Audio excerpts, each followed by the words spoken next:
Welcome back to the deep dive.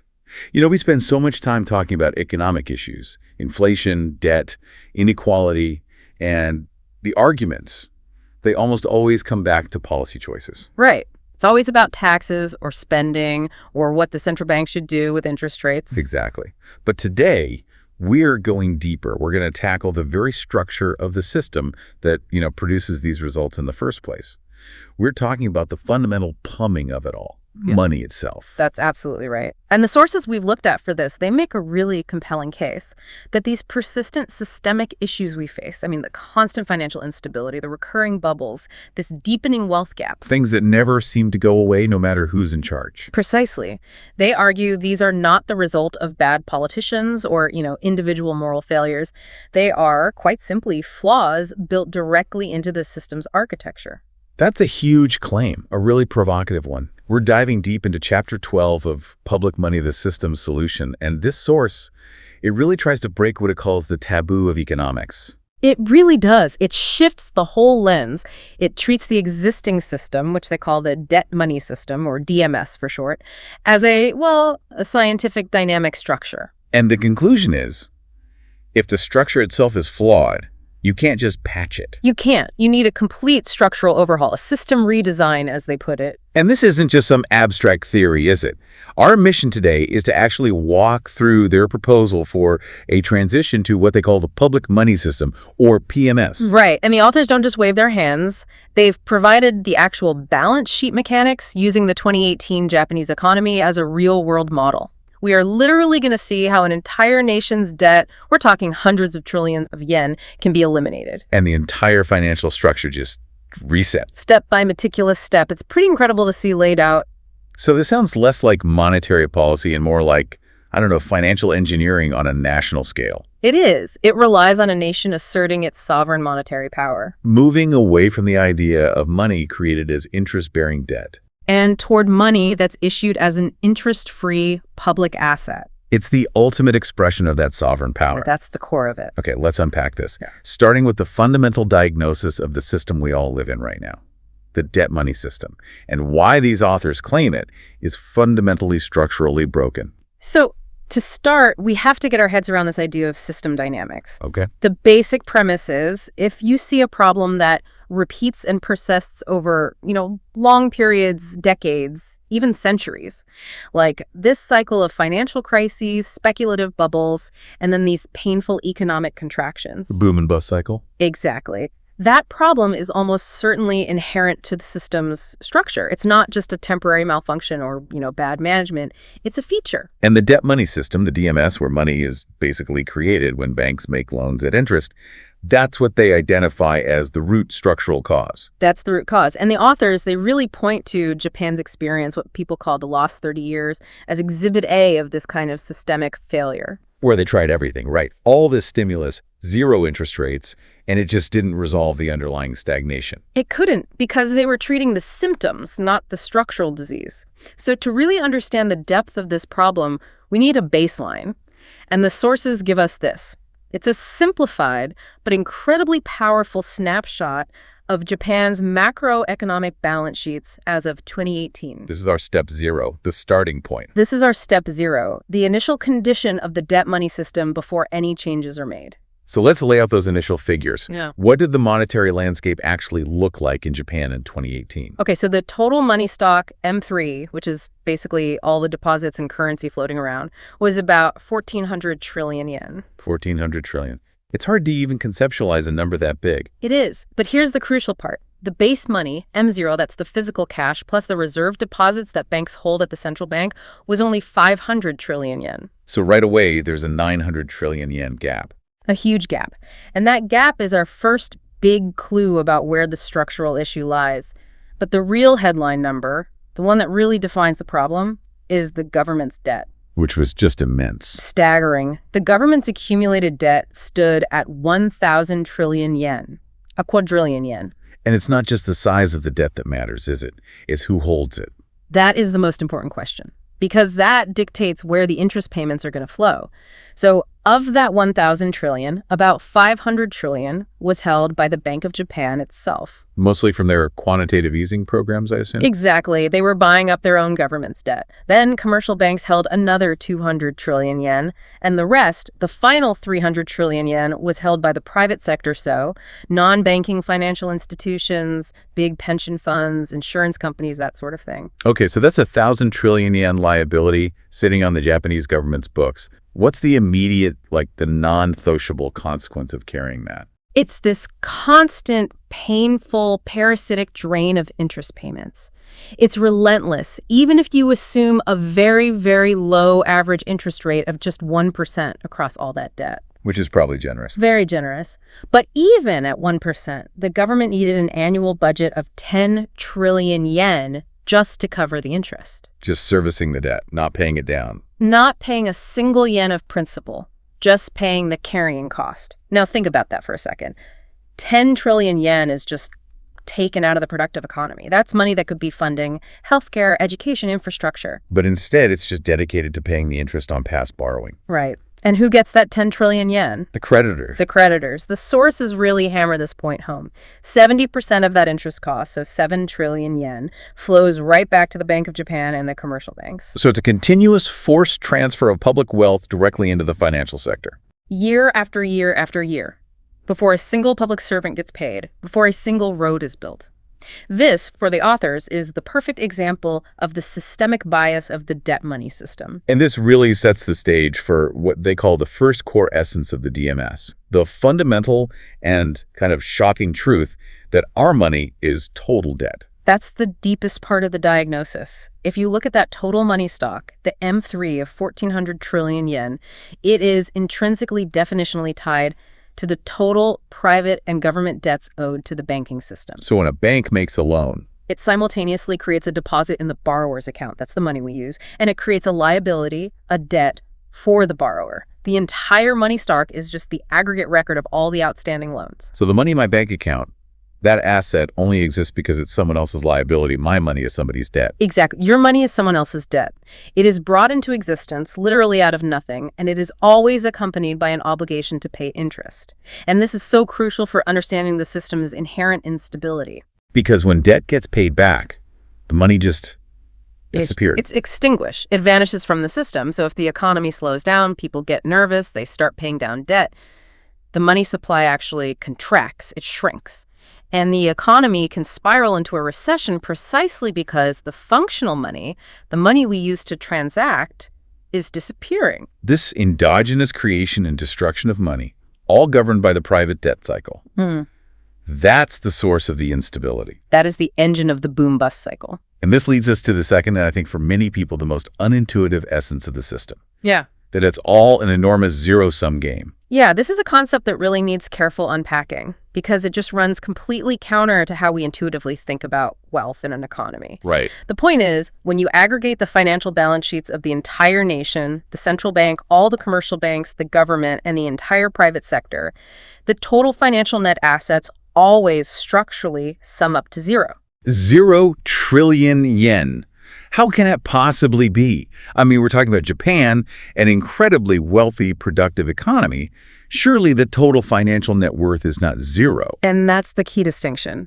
We are talking very specifically about financial net assets. So that's things like bonds, cash, deposits, minus financial liabilities like loans and other debts. You're not talking about real physical wealth. Exactly. We're not talking about factories or land or technology or human capital. This is purely about the financial claims. And under the rules of double entry bookkeeping, for every financial asset, there has to be a corresponding financial liability somewhere else in the system. Someone's asset is always someone else's liability. Okay, so let's go back to the numbers to make this concrete. The private sector in Japan, after you factor in all its debts, has a positive net financial asset position of 1,000 trillion yen. That's correct. They hold the financial assets, the cash, the deposits, the government bonds, and after you subtract all their private loans and liabilities, they come out 11 trillion yen in the black. But that gain is only possible because on the other side of the ledger, the Japanese government is carrying a massive financial debt of negative 1,000 trillion yen. So you sum those two sectors. You sum the two primary sectors, The positive 1,000 trillion from the private sector and the negative 1,000 trillion from the government sector. And the total financial net assets of the economy are zero. It's structurally zero-sum. Any financial gain in one part of the system has to be offset by an equal financial liability somewhere else. It has to be. This specific insight is often used to critique modern monetary theory, or MMT. The sources spend some time on this. How do they specifically counter that MMT claim that government borrowing actually makes the private sector richer? Well, they acknowledge that MMT is correct in its observation. When the government issues debt, the private sector's financial net assets do increase, in our example, by exactly 1,000 trillion yen. So that part is true. But their counterargument is systemic. It's systemic and it's definitional. They stress that the entire purpose of macroeconomics is to assess the well-being of the entire national economy, not just one part of it. Which means you have to include the government's balance sheet in the calculation. You can't just ignore it. You have to. So while the private sector absolutely feels richer with its 1,000 trillion yen net asset position, the economy as a whole has gained zero net financial wealth because the government simultaneously incurred a 1,000 trillion yen liability. So the authors conclude pretty emphatically. They do, they say. Yeah. The issuance of additional debt money never enriches the economy as a whole. What it does and what it's designed to do is create a massive systemic redistribution mechanism. Favoring those who receive the interest income. Exactly. The interest generated by that 1,000 trillion yen liability.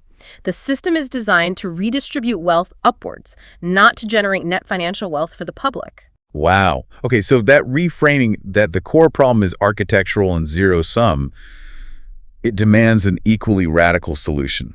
The authors propose 3, what they call non-negotiable goals for this system transition. And they are designed to directly counter those core essences of the debt money system.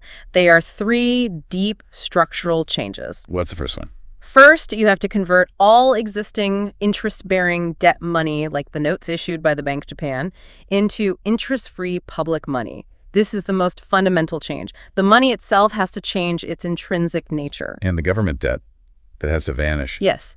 Goal number 2 is the outright elimination of all government debts. You do this by immediately redeeming all the outstanding bonds. Using this new interest-free public money, you just clean the government's balance sheet completely. And the third goal sounds like the institutional lock-in, the thing that prevents the old system from just creeping back in over time. That's the one. You raise the required reserve ratio on all bank demand deposits to 100%. 100% reserve requirement. Yes.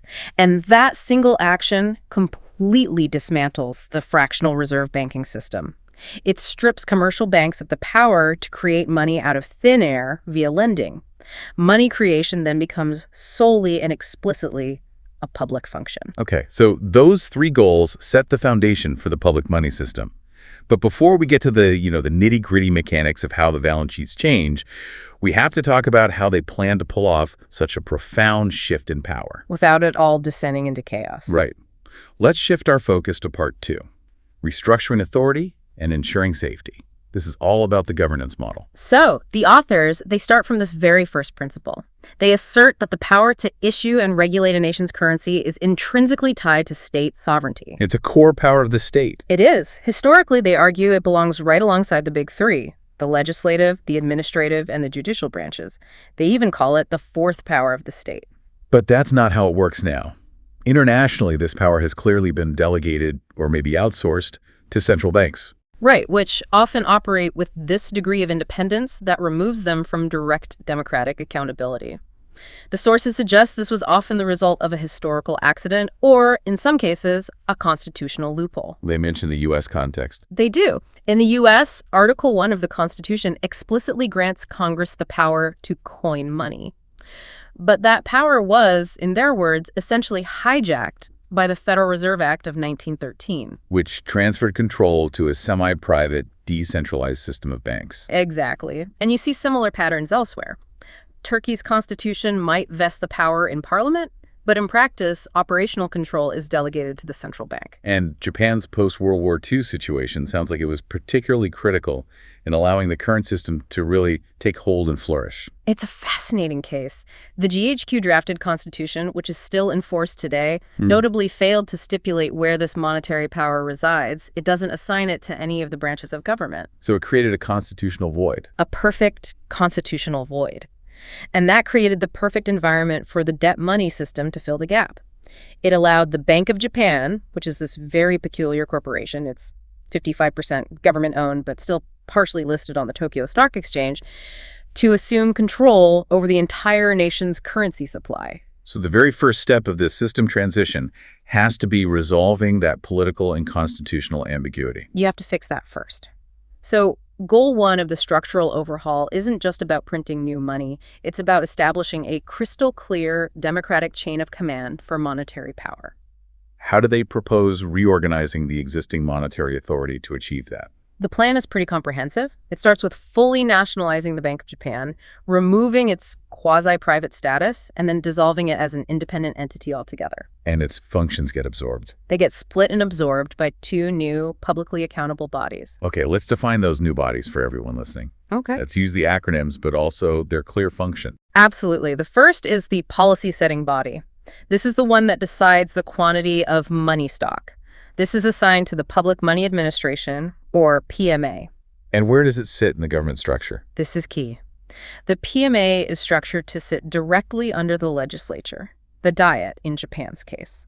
This ensures direct democratic oversight and, importantly, prevents what's called fiscal dominance by the executive branch. So the people setting the policy are answerable to the elected representative. Directly. Okay, and what about the hands-on implementation side of things? That falls to the Ministry of Public Money, or MPM.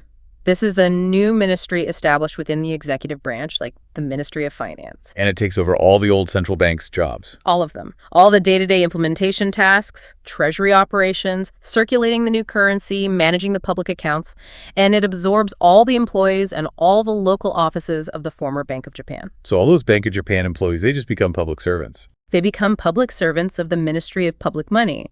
Their jobs are secure, but their employer and their mandate changes. And the physical assets, the buildings, the gold, the vaults. They are transformed into the Public Money Vault, or PMV. It's basically the nation's treasury manager, housed within the MPM. So you get this really clean division of labor. The PMA sets the quantity policy. The MPM implements it. And the PMV holds and manages the assets. It's a clear separation of powers designed for transparency and accountability. Okay, now let's focus in on the Public Money Administration, the PMA itself.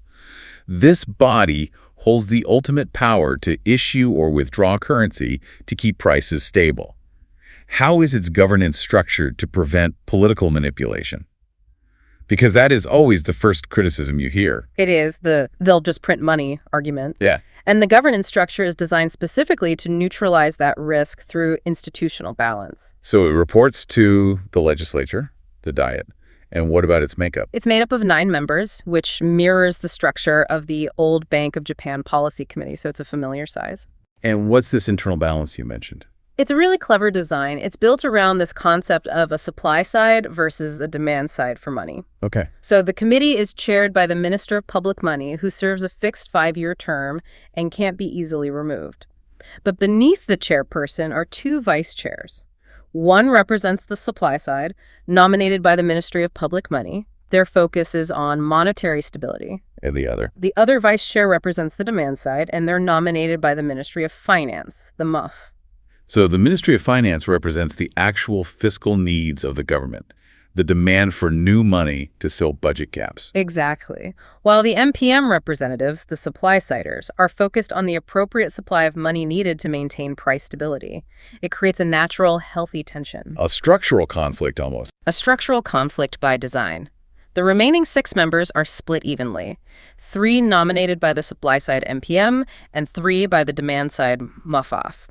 The 2 vice chairs are then jointly responsible for hammering out a deal and deciding on the final amount of money to be issued or withdrawn. And what if they can't agree? What's the tiebreaker? The chairperson, the Minister of Public Money, only gets to cast a deciding vote if there is a complete 4-4 deadlock between the supply and demand factions. Their power is limited. This whole structure forces consensus around the primary mandate, which is price stability. That seems to really neutralize the risk of the PMA just becoming a rubber stamp for whatever the government wants to spend. It's the first condition of good governance, and the second condition is radical transparency. What does that entail? The demand side, the Ministry of Finance representatives, they have to publicly disclose all the fiscal information that justifies their demands for new money. No more secrets. Furthermore, the complex macroeconomic simulation models the committee uses to predict the inflationary or deflationary impact of any decision. They have to be made public. They have to be made publicly available. The quantity of money is no longer this dark art conducted in a closed room by unelected technocrats. It becomes a public, verifiable, democratic decision. Which brings us to the third safety mechanism, the one that's really designed to silence the critics who immediately cry hyperinflation or Weimar Germany. This is the big one. The inflation resignation clause. The kill switch. It's the institutional kill switch. Because every single time government issued money is suggested, critics bring up historical examples like Weimar or Zimbabwe, where political desperation overwhelmed monetary stability. So the public money system counters this very legitimate historical fear with a clear, legal, unavoidable tripwire. So walk us through the mechanics of this clause. How does it actually enforce discipline?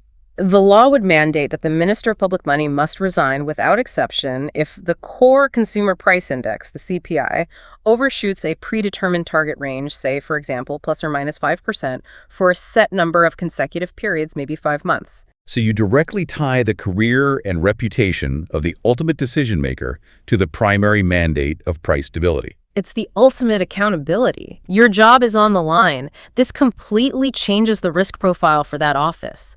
It ensures that political short-termism can't win out over long-term stability. Mandatory resignation. That's a serious lever. A very serious lever. And the author suggests you could even layer the safety net. You could have multiple tolerance ranges. A narrower range, maybe plus or minus 3%, could trigger an automatic public warning and a report to the legislature. The wider range triggers the resignation. And they even suggest extending it. They do. They suggest extending the mandatory resignation to the 2 vice chairs as well, to ensure that collusion between the supply and demand sides is also penalized institutionally. It forces everyone in that room to take joint responsibility for maintaining the PMA's mandate. Okay, but here's a potential problem. What if, in a moment of political crisis, the inflation statistics themselves were suddenly subject to political interference? To manipulation. That is a very legitimate concern. And the sources recommend a final safeguard to prevent that. To avoid an automatic resignation based solely on numbers that could be fudged, the final act of dismissal would require a special joint resolution of both houses of the Japanese legislature. So the House of Councilors and the House of Representatives. Both of them. This adds one final layer of democratic review. It ensures that the penalty is severe and credible, but it prevents an unjust removal based on, temporary market volatility or potentially skewed data. So by setting up the PMA and the MPM with this transparency and this mandatory resignation clause, the authors believe they have created the necessary institutional framework. The system is structurally safe and publicly accountable. Precisely. The institutional foundation is now set. So now we can move from the governance to the really gritty details of the finance. We have to address that 1,000 trillion yen of government debt and the 100% reserve goal. Okay, let's move to part 3, where the magic happens and the balance sheets are completely transformed. Yeah. So just to recap where we are, the government's debt stands at 1,000 trillion yen, and the total financial net assets for the entire economy are structurally zero. We need to wipe out that debt and lock in the 100% reserve requirement. And we do it in a sequence of 7 distinct mechanical steps. Step 1 is the initial public exchange. The goal here is to quickly retire the old currency. So the new Public Money Administration issues 110 trillion yen of new public money. In the form of both physical notes and electronic public money, or EPM. Right. And this is used to exchange the 100 trillion yen of existing Bank of Japan notes that are currently held by the public. Okay, so there's a 10 trillion yen premium for exchanging your old currency for the new stuff. Why do that? Why incentivize the conversion? It's a very strategic design. It serves 2 purposes. Yeah. First, the premium ensures a fast, efficient transition. It gets people to participate quickly, which prevents logistical headaches, and it solidifies the new currency's legitimacy right away. And the second purpose? The second purpose is crucial. That 10 trillion yen is the very first infusion of new, debt-free public money directly into the private sector's hands. It acts as an immediate economic stimulus. It also increases the private sector's financial net assets by 10 trillion yen right out of the gate. The sources also mention some pretty practical details here, too. Like, the start date has to be confidential to prevent a last-minute run on the banks. Yes, you can't announce it ahead of time. And they also suggest that the new currency designs could feature local landscapes to encourage public attachment and maybe even increase the circulation speed. It's about grounding this huge process in the reality of human behavior. It makes sense.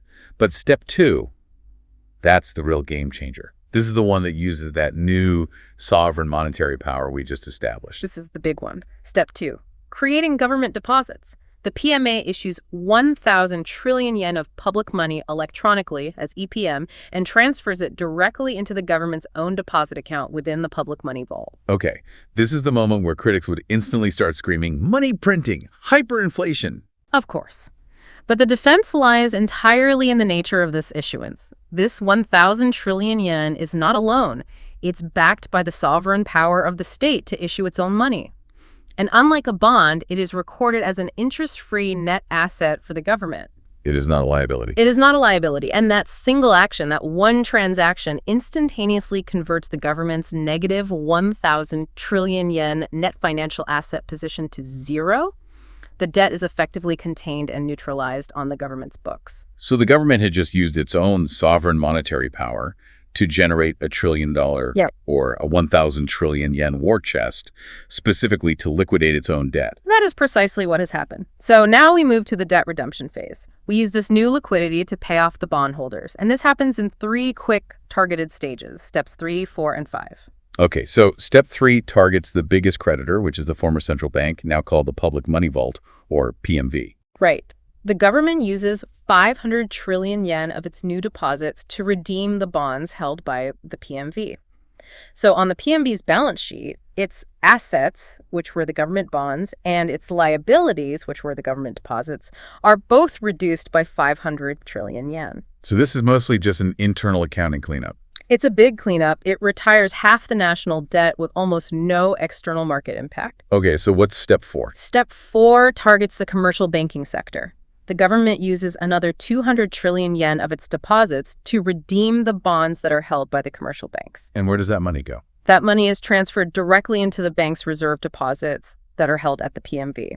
So for the commercial banks, this is just a change in the composition of their assets. They're swapping 200 trillion of long-term government bonds for 200 trillion of perfectly safe, perfectly liquid reserves. So their net worth doesn't change, but their liquidity gets a massive boost. A huge boost. Their balance sheet is instantly safer. And that leaves step 5, which targets the private sector, the pension funds, the insurance companies, anyone else holding the remaining 300 trillion yen of bonds. And this is the step that directly impacts the circulating money supply in the economy. The government redeems that final 300 trillion yen in bonds. That money flows from the government's account through the banking system and does 2 things simultaneously. What are they? First, it increases the bank reserves held at the PMV by 300 trillion yen.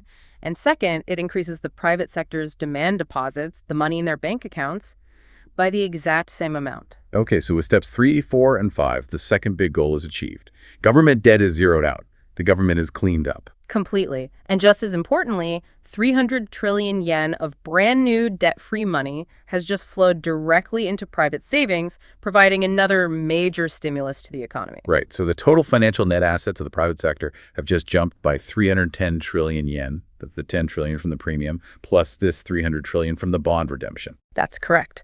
But we still have one crucial structural step to finalize. We haven't locked in the 100% reserve requirement yet. This is step 6, securing 100% reserves.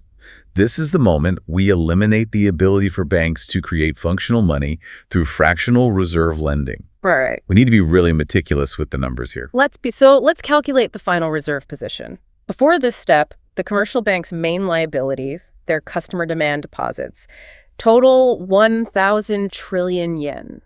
How do we get that number? It's the 700 trillion of deposits they had at the very beginning, plus the 300 trillion that was just added from the private bond redemption in step 5. Okay, so they owe their customers 1,000 trillion yen on demand, which means under the new rules, they need 1,000 trillion yen in reserves to back those deposits one for one. They do. Now the question is, how much reserve money do they actually have at this point in the process? Let's track it.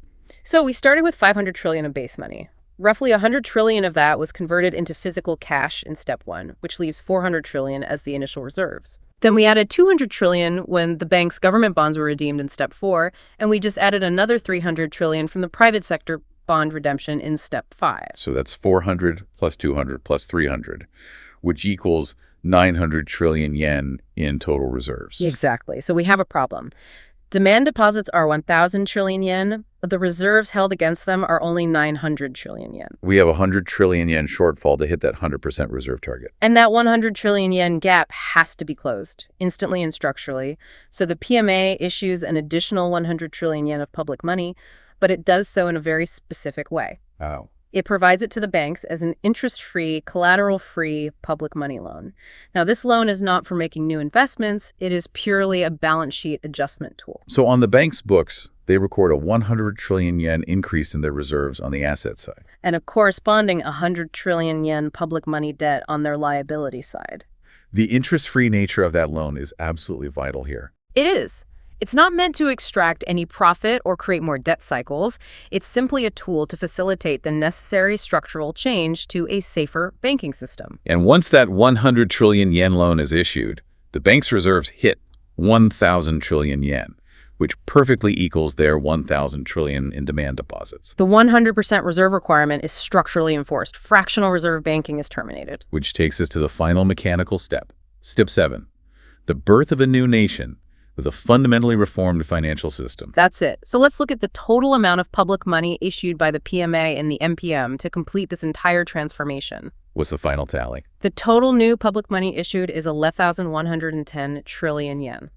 That covers the 110 trillion for the cash conversion, the 1,000 trillion for the debt redemption and the creation of government deposits. And the 100 trillion for the reserve loan gap.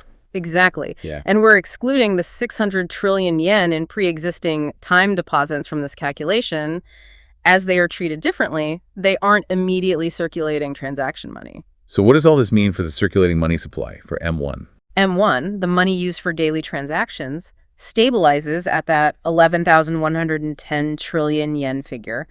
That's up from the initial M1 of 800 trillion yen. So there's been a structural increase of 310 trillion yen. A deliberate increase, composed of that 10 trillion premium and the 300 trillion that flowed from the private bond redemption. And in a stagnant deflationary economy like Japan's, this initial injection of new money is specifically designed to induce the domestic demand that has been missing for decades. It's incredible. The authors highlight that this kind of transformation, while it's complex to walk through step by step, was considered theoretically simple by classical economists. People like Irving Fisher and Milton Friedman advocated for similar ideas. They did with the Chicago Plan and narrow banking, but they never provided the empirical roadmap. They never showed the balance sheet mechanics of how to actually do it. And this chapter provides that missing operational detail. It moves the concept from a theoretical preference to a fully costed, implemented national strategy. The balance sheet mechanics prove that it is, at least on paper, entirely feasible. The system has been fundamentally reset. So now let's look at the immense implications of this new architecture. Let's move to part 4, the new economic landscape. So, according to the laws of system dynamics, if you fundamentally change the structure, the long-term behavior of the system has to change as well. And the public money system is structurally so different from the debt money system. We can see this reflected in what the authors call the 3 new structural essences. Okay, so the first new essence is monetary stability. What exactly defines this new stability? In the public money system, base money, M0, now equals the money stock for daily transactions, M1. Both of them stabilize at that 11,110 trillion yen figure. And we remember from the beginning, under the old system, M1 was larger than M0 by 300 trillion yen. Exactly. And that 300 trillion yen difference was what the sources call functional money, denoted as M-mobilis. This was the unstable element in the old system. Because that was the money created endogenously by fractional reserve debt, the money that appeared and disappeared. Precisely. And that functional money, M-EJ, was what caused the financial bubbles and the subsequent contractions. It was the source of the instability. By achieving a state where M0 equals M1, that unstable component is structurally eliminated from the system entirely. So all circulating money is now permanent, stable, and publicly issued. And the quantity is controlled only by the Public Money Administration to meet specific public stability targets. This connects directly to the second essence, which is all about control. Yes, M1 is now equal to the total issuance of public money. The amount of money in circulation is now entirely exogenous. Meaning it's determined externally. Determined externally by the PMA, based on democratic accountability and price stability metrics, not endogenously driven by the profit motives of commercial bank lending. And that provides a predictable, stable monetary environment for businesses and consumers. Okay, and the third essence is maybe the most profound philosophical break from the old system. Total net assets increase. This is the defining difference. It's the move away from the zero-sum game. Under the debt money system, total financial net assets were structurally always zero because every asset was matched by someone else's liability. But under the public money system, the total financial net assets of the economy are now equal to the total issuance of public money. In this case, 11,110 trillion yen. Why is that difference moving from a zero balance to a positive one so important? Because the new money issued by the PMA is debt-free and interest-free. It is recorded as a true financial asset for the public sector without creating an equal, offsetting liability for someone else in the future. The system is no longer structurally zero-sum. It's not. The creation of public money now directly increases the financial net assets of the economy as a whole. And this means the system can accommodate net saving and wealth accumulation without requiring a corresponding and crushing government debt burden to make it possible. This structural shift, they say, yields 6 new economic landscapes. Let's look at the first 2, which are all about financial safety and stability. Well, the monetary stability we just talked about, that ensures the long-term health of the economy by just eradicating the root causes of the boom-bust cycle. And financial stability is then secured by that 100% reserve requirement. Banks no longer face liquidity risks. Never. Because every single yen of demand deposits is backed one-to-one by reserves in the vault. This completely eliminates the possibility of bank runs caused by depositors fearing that their bank is insolvent. And this 100% reserve structure, it must completely change the business model for banks. It does dramatically. Since demand deposits are now inherently perfectly safe, banks no longer need to pay interest on them. In fact, they can go back to the old model and charge a small fee for custody and payment services. Which gives them a stable, recession-proof source of operating income. A very stable one. But crucially, the removal of the ability to create money forces banks to completely shift their competitive focus. They can no longer engage in risky, zero-sum speculative financial transactions that were financed by newly created deposits. So their sole function becomes true financial intermediation. That's it. Taking money that has already been saved and directing it toward productive uses in the real economy. This would have to increase investment efficiency, right? Immensely. Instead of funding huge, quick-return financial schemes, banks are now incentivized to seek out sound, productive, long-term investments. And that primarily benefits the real economy, particularly small and medium-sized enterprises, SMEs, which always struggle to secure funding in the current system. Okay, so let's jump to Landscape 4, which deals with the issue that kicked off this whole deep dive, resolving government debt crises. Well, this one is straightforward. The government is immediately freed from its 1,000 trillion yen debt burden and that annual 10 trillion yen interest drain. This changes the entire calculus of public finance. Fiscal policy is no longer held hostage by the need to service debt. It's not. Future budget shortfalls can be covered by interest-free public money issuance, with the crucial proviso that the Public Money Administration has to confirm that any new issuance aligns with the price stability objective. So things like social welfare programs, big infrastructure projects, crucial public investments, they are no longer constrained by the necessity of borrowing at interest or the fear of a bond market collapse. And the authors stress that this transition is a purely domestic solution. It doesn't cause a recession or unemployment in your own country, and it's not contagious. Other countries don't suffer. A nation can unilaterally implement the PMS to revitalize its own domestic economy. That's a powerful idea. Now let's talk about Landscape 5, the elimination of income inequality. This is a massive claim. How does changing the way money is issued resolve such a deep-seated social problem? The sources trace a very direct line between the structure of the debt money system and chronic worsening inequality. How so? Since money is only ever created at interest, wealth is automatically and compulsorily transferred from debtors, which is the majority of the population and the government, to creditors, which is the wealthy elite, and the financial institutions. And the authors have a name for this mechanism. They do. They call it the outer loop of control by compound interests. Can you elaborate on that loop? What does it mean? It means that the interest extracted by the banks and other creditors compounds perpetually, forever. This compounding requires continuous economic growth and constant debt refinancing, which guarantees that capital owners automatically accumulate more and more financial assets without necessarily contributing anything to real production. So this loop is the fundamental engine that drives that 1% versus 99% dynamic. It drives it purely through financial means, regardless of individual effort or any particular economic policy. It's built into the plumbing. And by issuing interest-free public money, the public money system just cuts that loop. It severs the structural link between money creation and interest extraction. The financial system can no longer act as this massive automated vacuum cleaner, sucking wealth from the productive economy into the financial sector purely via the mechanism of interest payments. Now, the authors do admit this doesn't solve everything. No, they're clear on that. It doesn't resolve deeper class conflicts that are based on, say, equity ownership. But it stops the primary structural driver of financial inequality that's inherent in the system we have now. Okay, finally, new landscape 6. This one connects the financial system to environmental stability and sustainable development. Why is environmental damage a structural feature of the debt money system?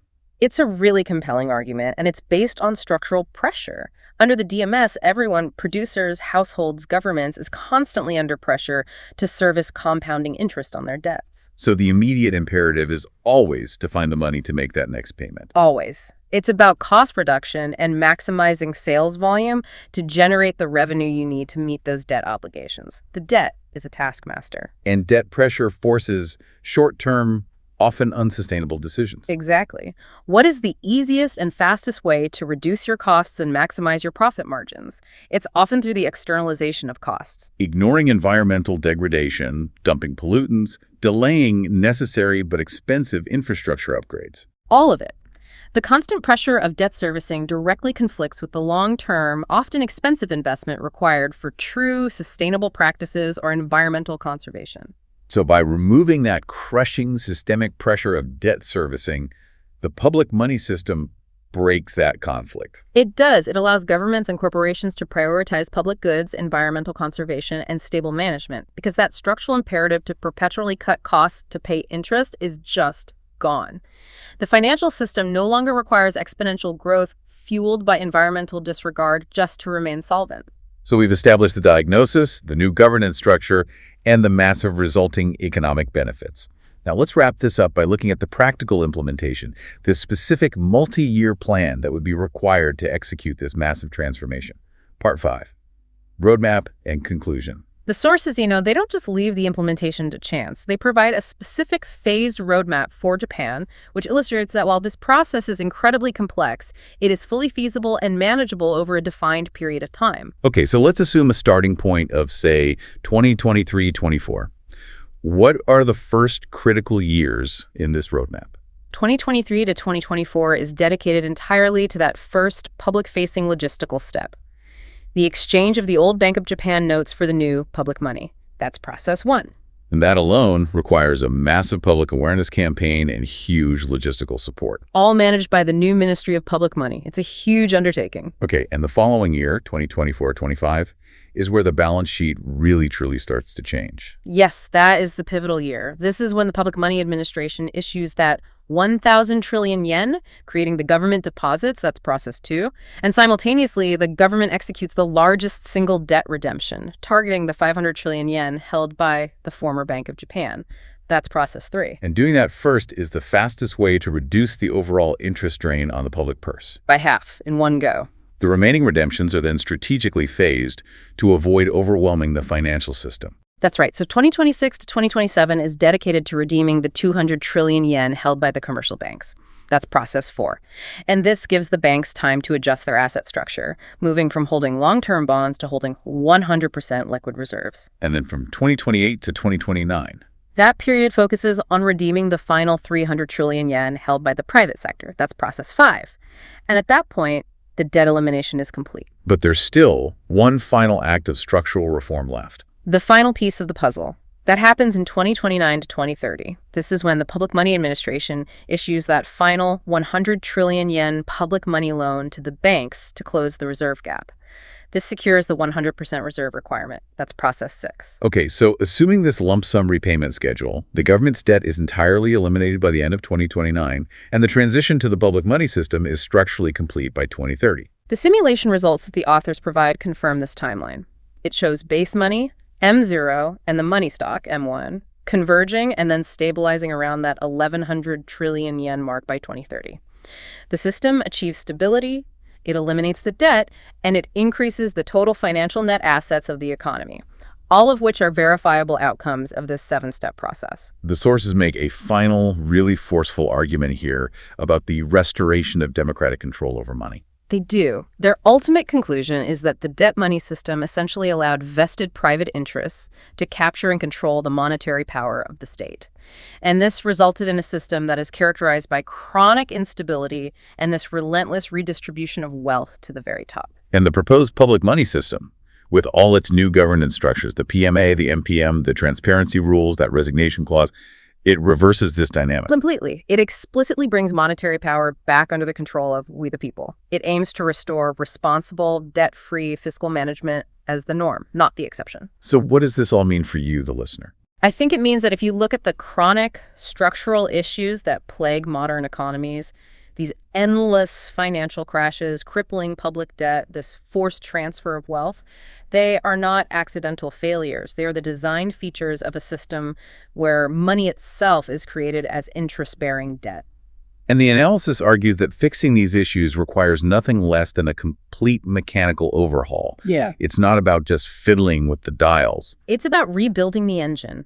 And they've shown how it can be done in 7 precise steps, utilizing the sovereign power of the state to wipe out debt and install fundamental safeguards for the public good. This is a deep structural challenge to almost all conventional economic thought. It really moves the discussion past simply tweaking tax rates or arguing about where to set interest targets. And it asks a much bigger question. Is the underlying financial architecture that we all live under fundamentally exploitative and unstable by its very design? It's the ultimate in system-level thinking. It suggests that only a change in the fundamental structure can eliminate these chronic economic maladies that we've come to accept as normal. It's a radical thought. So we'll leave you with this. If the power to issue interest-free public money is truly the fourth power of this slate, what are the wider implications for democracy, for social welfare, for the future? If that power remains delegated to a system driven entirely by the private creation of debt? You have to ask yourself if your nation's economic fate is tied more closely to its constitutional design and the true location of its monetary power than you ever realized. Understanding that connection is the first step. It's an institutional framework that could be applied not just in Japan, but in any nation seeking to escape the debt trap, a provocative idea to end on.